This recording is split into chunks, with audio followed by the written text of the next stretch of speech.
अफगानिस्तान तालिबान सरकार के विदेश मंत्री आमिर खान मुत्तकी इस वक्त देवबंद में हैं। मुत्तकी के स्वागत के लिए देवबंद में हुजूम उमड़ आया है। हजारों लोग मुत्तकी के स्वागत के लिए पहुंचे हैं। अरशद मदनी समेत दारुल उलूम के बड़े उलेमा देवबंद में मुत्तकी के इस्तकबाल के लिए पहुंचे हैं। तो तस्वीरें आप देख रहे हैं इस वक्त देवबंद से आ रही हैं, जहां पर दारुल उलूम में मौलवी मुत्तकी पहुंचे हैं, जो अफगानिस्तान के विदेश मंत्री हैं।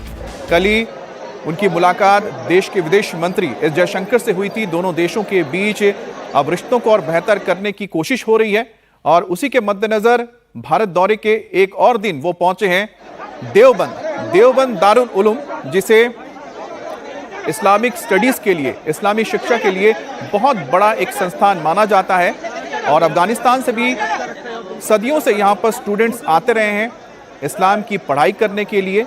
और मुत्तकी का यहाँ पर आना कहीं ना कहीं दोनों देशों के बीच और मौजूदा जो तालिबानी सरकार है उसके बीच और भारत के बीच एक बेहतर संबंध को और ज्यादा मजबूत करने के नाते ये देवबंद का दौरा बहुत अहम रहेगा, क्योंकि सांस्कृतिक रूप अगर देखा जाए या सांस्कृतिक तौर पे और साथ ही साथ आध्यात्म के रूप में अगर इस्लामिक आध्यात्मिक स्पिरिचुअलिटी की बात की जाए तो ऐसे में देवबंद माना जाता है कि जो दक्षिण एशिया है उसका गढ़ है।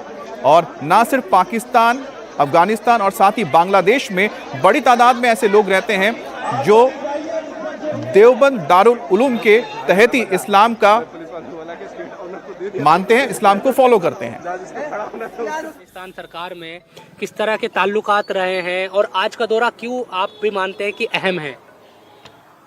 दारुल उलूम का एक तो इल्मी ताल्लुक है, वो तो सारी दुनिया से है, अफगानिस्तान से भी है और सारी दुनिया के लोग पढ़ते हैं, पढ़ाते हैं। लेकिन अफगानिस्तान की सरजमीन पर आज़ादी वतन के लिए जो हज़रत शेखुल हिंद रहमतुल्लाह अलैह का काम था, अफ़गानिस्तान की कौमी और वतनी खसूसियत ये है कि उन्होंने आज़ादी वतन के लिए जलावतन हुकूमत कायम करने के लिए अफ़गानिस्तान की सरजमीन का इंतखाब किया और उस सरजमीन के अंदर जो हुकूमत कायम की उसके अंदर सबसे पहला जो सदर बनाया वो बनाया एक हिंदू को, जिससे ये पता चलता है कि उनकी ज़हनियत हिंदुस्तान के लिए क्या थी।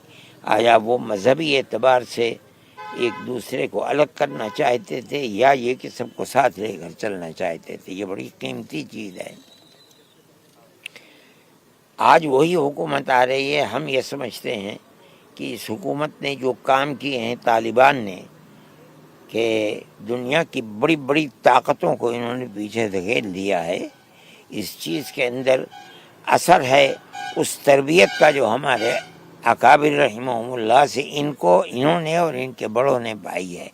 ये बहुत बड़ी चीज़ है और यही दारुल उलूम से वो ताल्लुक़ है जिनको उस मुल्क से हिंदुस्तान में और हिंदुस्तान से दारुल उलूम में लेकर आया है।